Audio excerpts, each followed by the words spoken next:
Have you ever just looked at the world and wondered, why are some countries so incredibly rich, while others seem stuck in this cycle of poverty? Well, today we're going to unpack a Nobel Prize-winning idea that gives us a really powerful answer. And believe it or not, it all comes down to architecture. For centuries, people have pointed to all sorts of things, right? Geography, culture, maybe technology. But what if the real answer isn't about what a country has, but about the actual rules it's built on? To really get it, you have to stop thinking of economics as just one single idea. Instead, picture it like a massive building, a huge structure built up over decades with all these different layers and wings, and each one represents a giant leap in how we understand the world. And the way this building grows is through these things called intellectual ruptures. These are those big aha moments when a new idea comes along and just fundamentally changes the blueprint, adding a whole new floor or a new way of thinking to the entire structure. So you can think of modern economics as being built on these foundational pillars, or what we'll call arcs.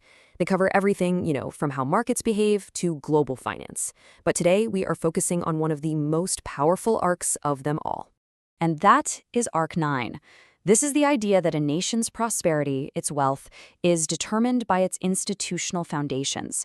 This is the part of the blueprint that just won a Nobel Prize. So welcome to Arc 9. This is the part of the architecture built on a pretty radical idea, that the wealth of nations isn't just about markets or capital. It's about the rules of the game, the institutions that actually govern a society. And the architects behind this intellectual rupture are Darren Acemoglu, Simon Johnson, and James Robinson.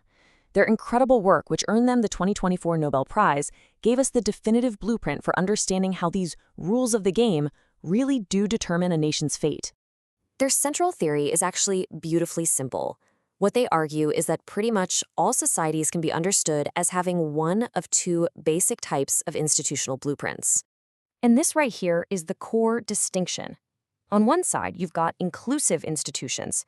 Think of these as systems that create a level playing field for everyone, protecting property rights and letting lots of people participate. And on the other side, you've got extractive institutions, which are basically designed by a small elite to do one thing: funnel wealth and power straight to the top. Okay, it's a really compelling theory for sure, but that brings up a huge scientific problem. It's easy to see that these things go together, but how do you actually prove that it's the institutions causing the poverty or prosperity, and not the other way around? Well, to prove it, the laureates turned to history, and what they uncovered was this brilliant natural experiment hidden in the data of European colonization over the past 500 years. What they found was just astonishing, a complete reversal of fortune. Societies that were rich and prosperous back in 1500, like the huge Aztec and Incan empires, are today relatively poor. Meanwhile, places that were once sparsely populated, like North America and Australia, are now some of the richest in the world. How does that happen? So why did this massive reversal of fortune happen? Well, they traced a super clear causal chain.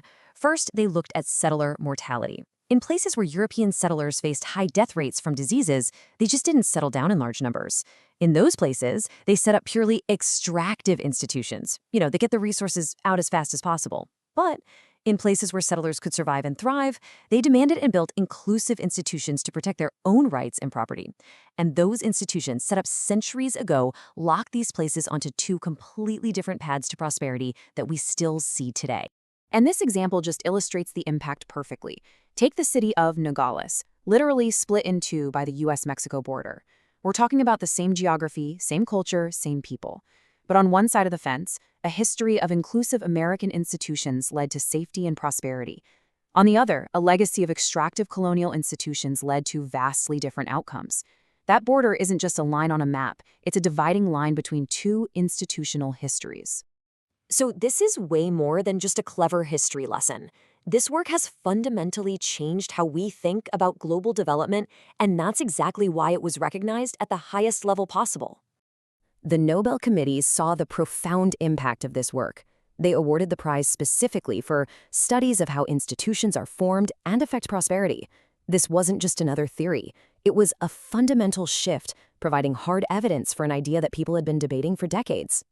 So what are the big takeaways from all this? Well, first, as you see here, political institutions aren't just a factor in prosperity. They're a fundamental cause. Second, history casts a really long shadow. These institutions are incredibly sticky and persistent. And that ultimately means that development isn't just a technical problem you can solve with foreign aid or advice. It's a political process, one focused on building inclusive systems. And, as Laureate James Robinson himself points out, this isn't about destiny. No country just started out as inclusive. The wealth and freedom that so many enjoy today, well, they weren't handed down. They were won through political struggle.